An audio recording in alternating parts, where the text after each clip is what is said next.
Anyways, next up in the one-player games is Ness from the game Earthbound, released for the Super Nintendo. Now, I forgot to mention down here is, of course, where you're able to see, of course, your high score with each character, and even lower, the total high score, pretty much all the high scores for your characters combined. The blue number next to that actually represents how many bonuses you got as that character across the entire one-player mode. So all those little bonus quips that you get at the end of each round that say stuff like full power, no miss times whatever, no items, that kind of stuff, those bonuses are tallied up here with a combined tally of all of them. Which I think is kind of interesting that they do that, as I don't see why you would really need to know that information. But at the same time, I could kind of see that, oh, with Kirby I got 39 bonuses. That means I did all sorts of cool stuff in the one-player game as Kirby. Or maybe to, because of course high scores are there to encourage you to replay and improve your high score. I guess the same can be applied with the bonuses. You could try to get more and more bonuses as you replay it. Anyways, with Ness, his alternate costumes include a yellow and black outfit, kind of a bumblebee outfit, if you will. You also get a blue outfit and a green outfit. Very nice.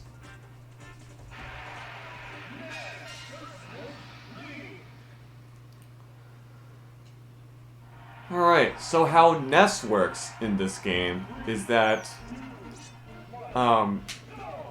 he was actually from, like I already said, he was from the RPG game Earthbound, released for the Super Nintendo in 1995 in North America, and I think Europe as well.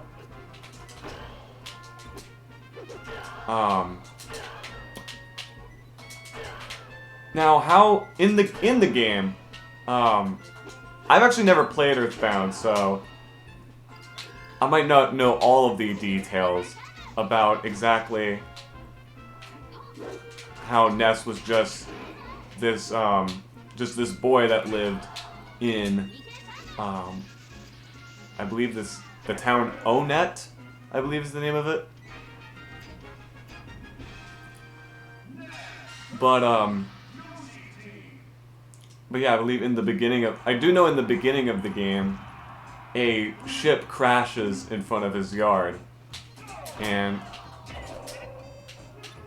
somewhere in the game he's given special powers, what are called PSI powers, which is how he's able to do all of his specials in this game, which include some of the abilities he uses in-game.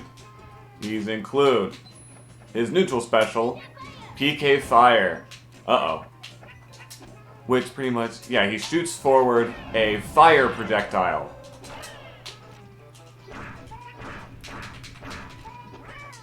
Like that. Which, even after you've already hit someone with the projectile, it'll continue to set a flame. And nabbit! These stupid explosives, I hate them.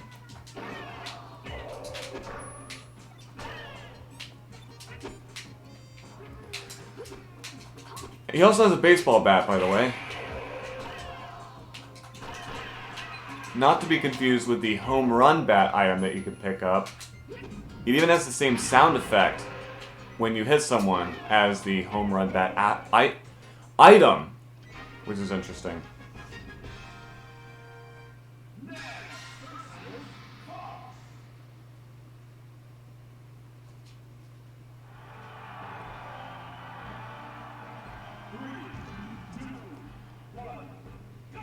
So Ness's up special is PK Thunder, which can be used as a projectile, and is a pretty long-range one. Like, check this out. Or, it's not a very good example there.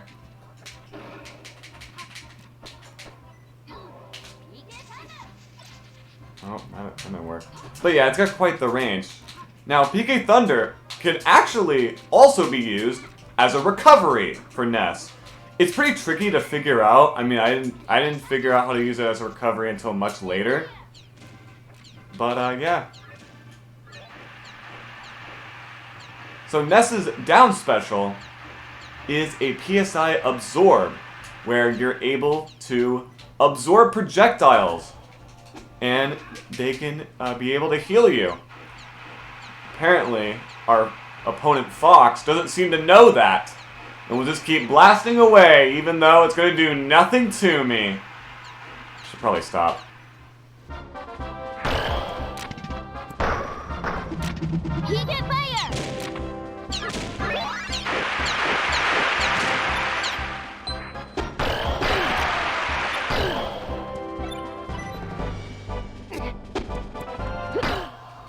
By the way, Ness also has a yo-yo. A pretty powerful one at that.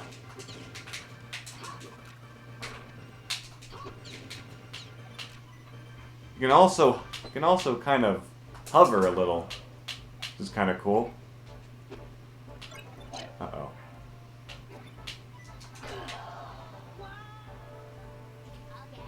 And his taunt is of him kind of bowing forward a little and saying okay, which has kind of become a meme on the internet. And it's been one of his iconic staples in these games. Anyways, here's Ness's Break the Target stage. So a lot of having to hover around and stuff. And having to use PK Thunder as a recovery, which I failed to do. I was never very good as Ness, I'll be honest, mainly because of how you unlock him in this game. I never really figured out how to unlock him until much later playing this game. Because of course, I looked up how to unlock everyone on the internet, how to unlock all the characters in this game. Of course, with Jigglypuff, it's just completing the one-player game. With Captain Falcon, it's completing the one-player game, I believe, in under 20 minutes. And with Ness, it's completing one-player mode on normal difficulty while having it set to 3 stocks or less. Without having to use any continues. Now, I misread it as a kid. I misread it as, doing normal difficulty with 3 stock without losing a stock. I legit thought that as a kid. I thought you had to do it with 3 stock without losing a single life. So that's why I never unlocked Ness as a kid, and is why I'm not really good as him in this game, because he's probably the character I had the least amount of experience with playing as. So yeah, me not being good at him is entirely my fault. Even Ness looks a little disappointed at me. With his head down and all.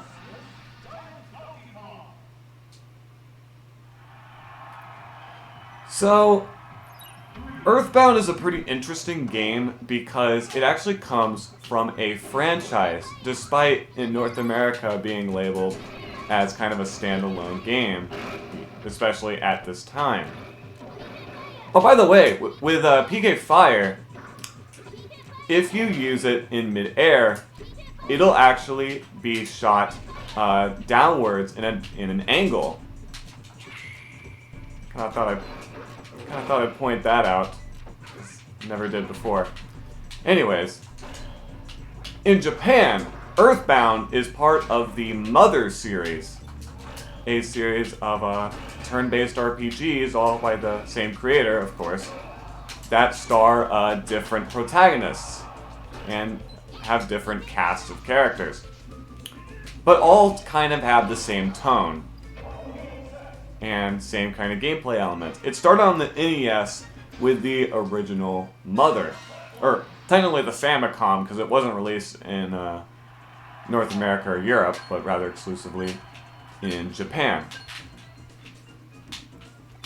The sequel, Mother 2, was actually released internationally. Okay. And, of course, was labeled as Earthbound. And is a pretty rare game. I don't think it sold very well when it first launched. From my knowledge, it was also a pretty expensive game when it came out, and was in this humongous box. Mainly because, included alongside the game, at least in North America, the game was actually bundled with a strategy guide. Not too often do you see that. I guess the Nintendo of America didn't really have confidence in its players for figuring stuff in the game out. I guess they're like, this game's too complicated. Here, we'll include a guide to help people figure the game out. Which I think is just kind of funny. Especially since I can't really think of that many other games that would actually, like, do that. By the way, that was Ness's Board the Platform stage. And the 8th Kirby hat this time is of Ness's copy ability, so that's pretty cool. We get to see Kirby use PK Fire. Isn't that interesting?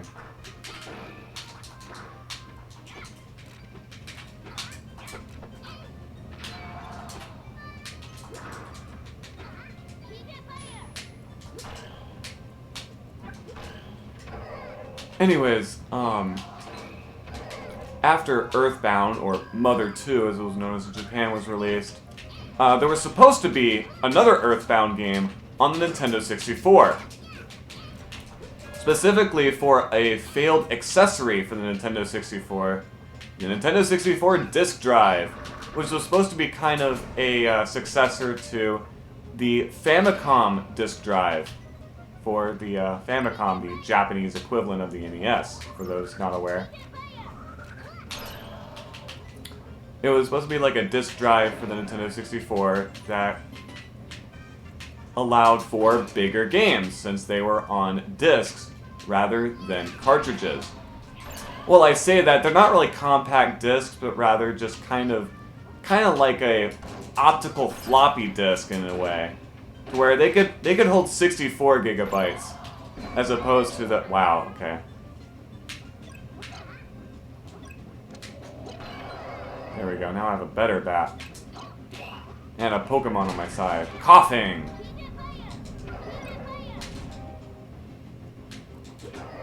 Uh-oh, it's Ness versus Kirby Ness.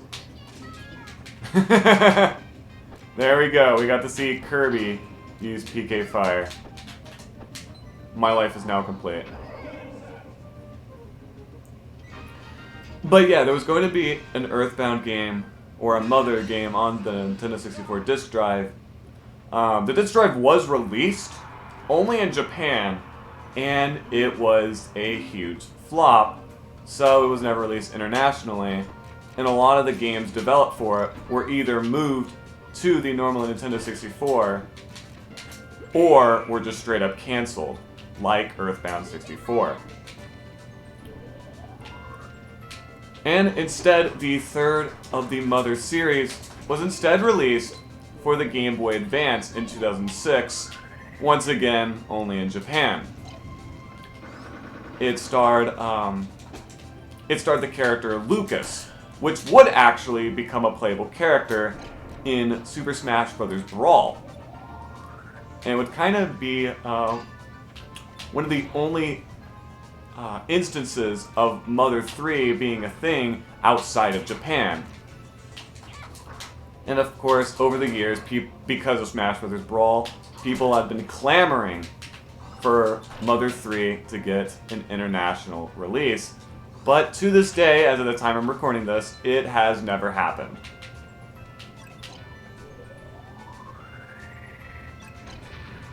Okay. Of course there was an explosive there. And of course I lost another life. Ugh.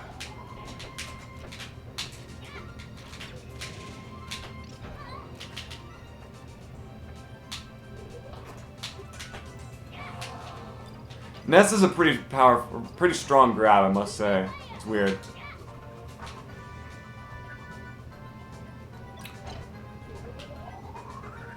But yeah, the original Mother for the Famicom has been released internationally and was first released in 2015 for the Wii U on the Wii U's Virtual Console, where you're able to play old games on all sorts of systems on the Wii U, including stuff from the NES, Super Nintendo, Nintendo 64, and even the DS and the Wii, which is pretty interesting.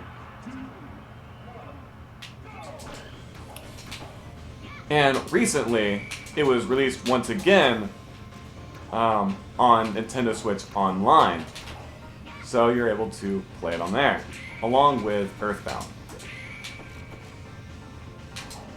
However, once again, yeah, Mother 3 was not part of that whole thing of being able to play Mother 1 and 2 on Nintendo Switch. Now, it's even funnier because I'm pretty sure Mother 3 was actually re-released in Japan on the Wii U Virtual Console, just not anywhere else. I guess it's just something to do with the game itself.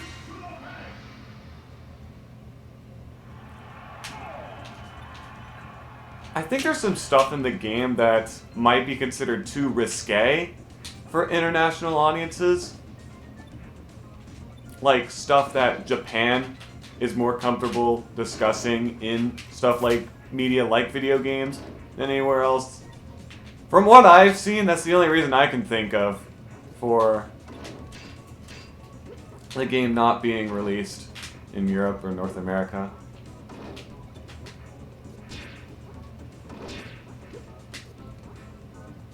But anyways, I think before I was gonna tell a story about first encountering Smash Bros. Melee, but it had to do with the character Ness.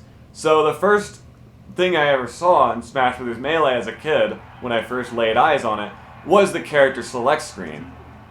And I selected Ness. Now, of course, at this time, I had no idea who the heck Ness was.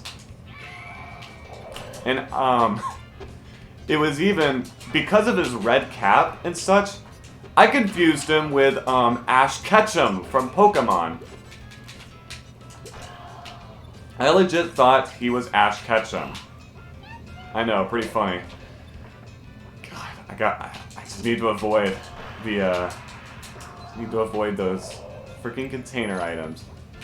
Because they're almost always explosive. Well, in this case they weren't, but you never know, because I've explained it enough.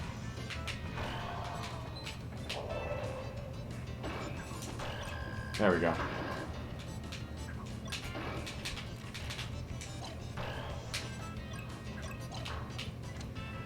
But yeah, pretty funny. I guess every single early instance of me seeing Smash Brothers had to do with Pokemon in some way. Because I guess the only Nintendo franchise I was familiar about, or familiar with, was Pokemon. If you're wondering, no, the first ever video game console I had was not a Nintendo system. It was the original Xbox. So, yeah, that kind of explains a lot about my lack of Nintendo knowledge as a especially young kid. It was just because I had more attachment to games I had on the Xbox, which is a Microsoft console, not a Nintendo one. And even then, there wasn't a bunch of stuff directly from Microsoft on the system. It was mainly third-party stuff, or not really third-party stuff, but just stuff. Because Nintendo is not like many other... Take Nabbit down to 1 life. This could be bad.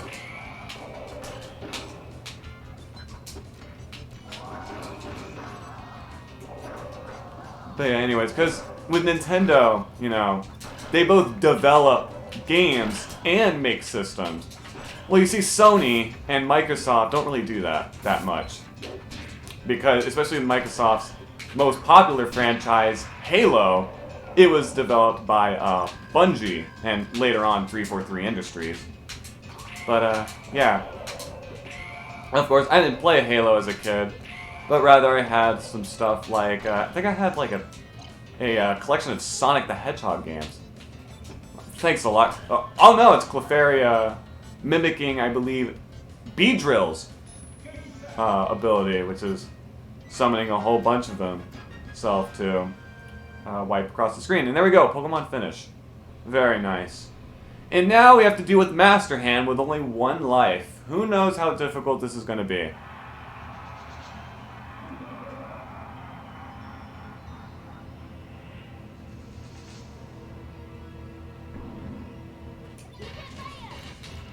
Now I wonder if I should mention this right now or save it for whenever I play through Smash Bros. Melee, because it more has to do with that game. But I remember when I was first really getting into Smash Bros. Melee, I would in school during class, when I'm like not paying attention to stuff, I'll kind of doze off and kind of imagine my own Super Smash Bros. Stuff with my own school supplies, like using a crayon box as the stage and using my own hand as Master Hand. It's a pretty funny stuff, honestly. And there we go! By the way, here is the continue screen. Never thought I'd have to show this, but yeah, apparently I'm that bad with Ness. If you select yes, you will continue with all of your pre-selected lives replenished and start off with the stage you did before, but your score will be sliced in half. I don't know if I really want to do that. If you select no, you'll just be sent back to the main menu, or the character select screen, and just have to start all over again. Did I even press A? Oh, you're actually sent back to the opening. Okay. That kind of scared me. I don't even think I pressed A there. It's kind of selected for me. I guess there's a time limit to that screen. Okay. But yeah, it looks like I'm going to have to do 1-player game again with Ness. Oh, by the way, our score is actually saved there. That's a little embarrassing. But since I believe out of all characters, it is the lowest score. Yeah, we should probably just do it again. I'll see you guys whenever I get back to the Master Hand stage.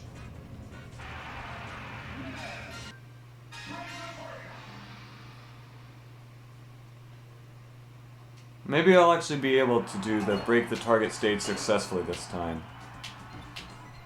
Who knows? Alright, I guess I just completely forgot that there's also a left side to it, which I should probably do first. Especially since I believe you're able to use... Yeah, you have to use PK Thunder for that target. Well, you don't have to, but it's best if you do.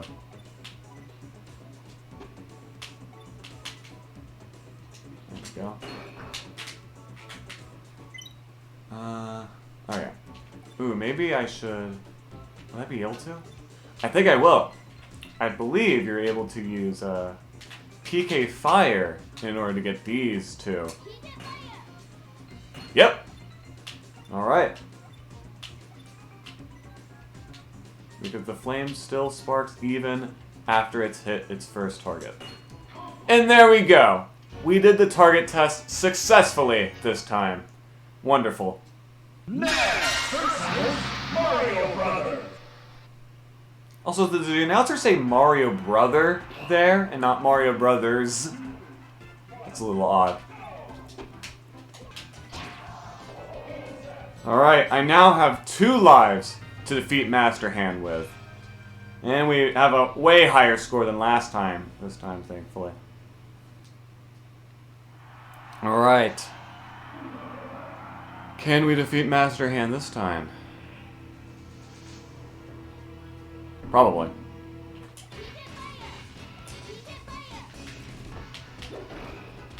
Also, I find Ness's, you know, logo, or like franchise logo, down on the bottom of the screen to be pretty interesting, as I believe it is based after the icon seen in the, I think, the title screen for Mother 1.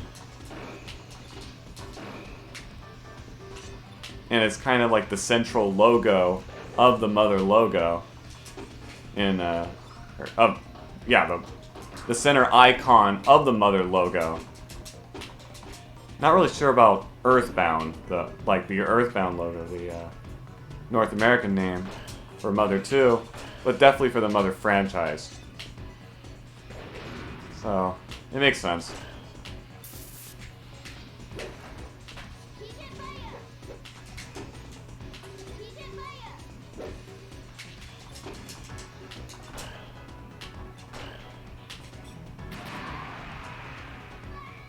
Okay. Still not sure how to dodge that move. Probably just move to the side.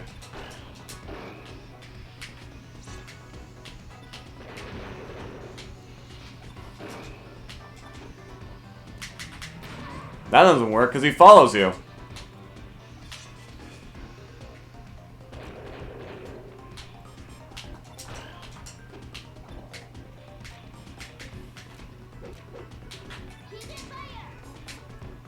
Okay, I think I'm on the right track.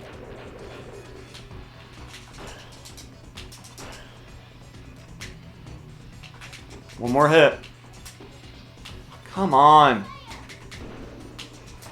There we go. Thankfully, with Ness's up smash attack, his hands enlarge. I know this is a pretty cartoony game visual-wise, but come on.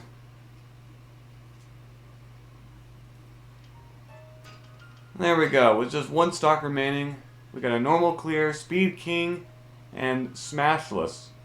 Actually, never mind, that was an up tilt move that I used at the very end there. Because his up smash utilizes Ness's yo-yo. But yeah, that's Ness's one-player game. Had to play through it twice, but oh well. Thankfully, I'm never going to have to do it again.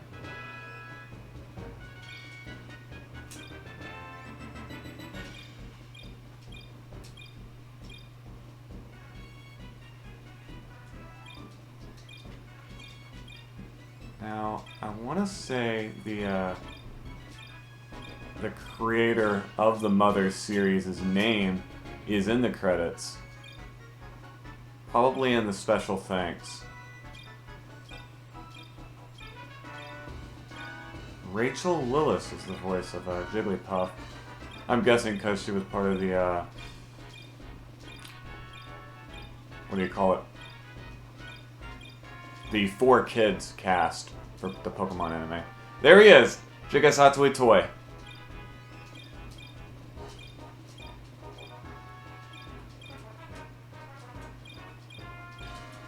Alright, that's all I wanted to see. Moving on to Ness's congratulations screen, with a whole bunch of art made for Mother 2, or Earthbound, with text saying, "You're so good! Wow, you did it!" I sure did. It's kind of funny that Ness is just kind of on the bottom right. I know he's like the largest figure, aside from the two singers on the left, which I believe are part of the Runaway Five, a band present in the game. Which, of course, are meant to, like, parody the Blues Brothers, which is kind of funny. But yeah, you also got other characters from Earthbound that are kind of your companions on the bottom. You got, I think her name's Paula? Paula, her name? You got Jeff, and you also got Pooh. That is his name, Pooh. The karate-looking guy. Or the karate guy. I don't know why I said karate-looking. The karate guy. There. And yeah, pretty cool.